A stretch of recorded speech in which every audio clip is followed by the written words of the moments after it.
No ahoj, já teďko nahrávám Minecraft. Já teďko jsem si koupil Minecraft na ulož.cz a teďko prostě budu hrát Minecraft a dělat z toho let's play. Takže tady vidíte profesionálně umístěné dveře od Kačenky. Teda i ode mě, to jsem postavil celý já. Pičo. Pad. To jsem postavil celý já a myslím, že jako to je nejlepší dům, co vůbec v Minecraftu jde postavit. Jo, koukejte.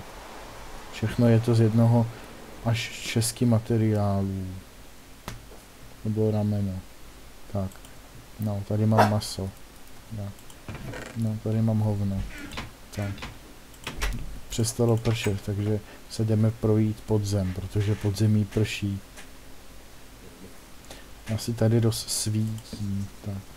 Podíváme se, co tu máme. Hovno, všude nic. Všude nic. Tak. Au. Se mi to občas jebne. Se omlouvám, protože Minecraft... tady Radek.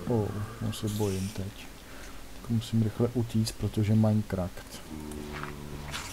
No, teďko tady umřu, jako. Takže já to musím udělat takhle. Já se tady infiltruju a...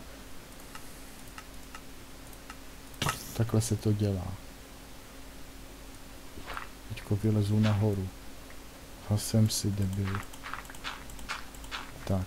Zase rozsvítím na stejném místě, protože jsem debil a jdu zpátky se vyspat, protože je noc a já musím v noci hodně spinkat, protože ráno musím do školy, do 6. třídy už chodím a prostě musím tam být včas a když si nevyspinkám, přijdu pozdě a učitelka mě ošuká v kabinetu s klukem doma.